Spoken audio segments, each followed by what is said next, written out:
Bien, una vez que habéis estudiado el método científico con respecto al Mario Bros para que veáis que tiene aplicación directa a lo que todo el mundo conoce, es importante mencionar que este método científico se lleva haciendo desde hace millones de años, desde que el hombre se preguntó por las primeras cosas acerca de la naturaleza, ¿no? Entonces, el método científico es un procedimiento sistemático, totalmente detallado, de los pasos que hay que llevar a cabo para conseguir formular una ley o teoría científica.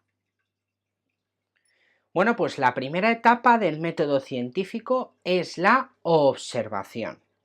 La observación no es ni más ni menos que a mí me llama la atención algo, un hecho en concreto, y lo que hago es obtener toda la información necesaria que me ha llevado hasta ese punto en concreto. ¿De acuerdo? Por lo tanto, esto lo puedo hacer desde todos los sentidos que el ser humano tiene. La segunda etapa del método científico es la formulación de hipótesis. La formulación de hipótesis hace referencia a el por qué está sucediendo todo lo que yo he estado observando de mi fenómeno a estudiar. Por lo tanto, la hipótesis es una formulación teórica que no ha sido comprobada y que se comprobará o que se reforzará o no me valdrá, puede ser que no me valga esa hipótesis, pero todo esto lo tenemos que hacer en la siguiente etapa del método científico. Si la formulación de hipótesis era importante, imaginaos la siguiente etapa del método científico que tiene que ver con la experimentación. La experimentación no es otra cosa que comprobar a través de experimentos que mi formulación de hipótesis, que mis predicciones son válidas o no. Y aquí nos pueden pasar tres cosas. La primera de ellas, que es que esos experimentos me demuestren 100% las predicciones que yo he hecho. La segunda cosa que nos puede pasar es que tengamos que reformular la hipótesis, que no es otra cosa que perfeccionarla, ¿de acuerdo? O la otra cosa que nos puede pasar es que tengamos que rechazarla, es decir, los experimentos me demuestran que mi hipótesis no es la correcta y que por lo tanto yo no estaba en lo cierto a la hora de plantearla.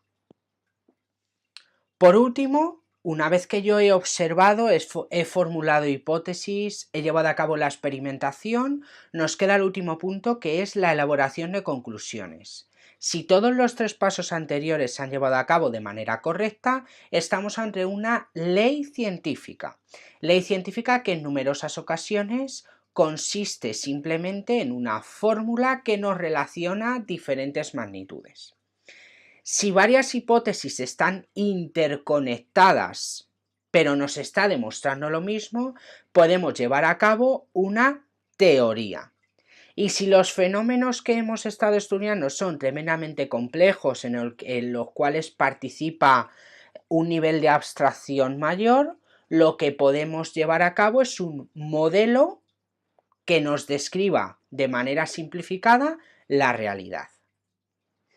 Bien, pues vamos a poner en práctica todas estas etapas y, por ejemplo, lo vamos a tener en cuenta en un hecho en concreto, y es que cuando yo suelto algo siempre se me cae al suelo, ¿vale? Esa es la observación que yo hago y puedo formular la siguiente hipótesis. Como además yo sé que no es lo mismo tirar una botella de agua que, por ejemplo, unas tijeras, ¿vale?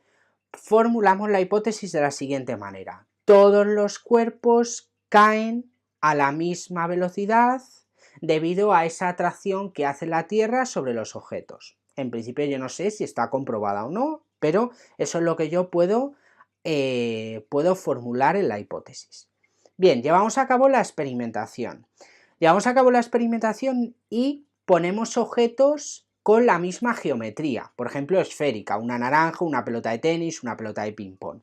y vemos que efectivamente caen a la misma velocidad. Por lo tanto, lo que yo había previsto en un primer momento, esa hipótesis la tengo que reformular. ¿Cómo la reformulo? La puedo poner como que todos los objetos caen al ser atraídos por la Tierra, pero que todos caen al suelo a la vez.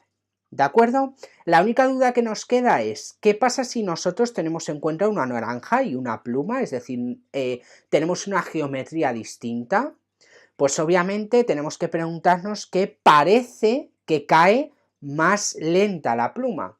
Pero yo os hago una reflexión. ¿Qué pasa en ausencia de aire?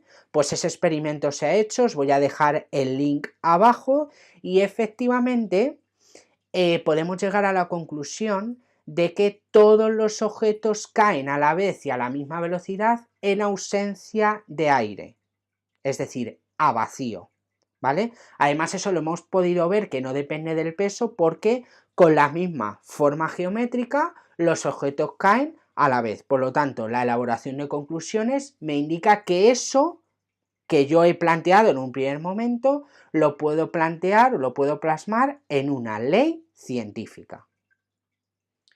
Bien, pues con estas 4 etapas del método científico hemos terminado este vídeo. Solamente mencionar que es importante que llevemos a cabo un registro de todas estas etapas del método científico y para eso un científico o cualquier persona que estudie un fenómeno tiene que tener su propio cuaderno de laboratorio, que es un diario de todas estas etapas. Todo lo que tiene que ver con el método científico se plasma en el informe científico que nos ocupará otro vídeo. Hasta otra.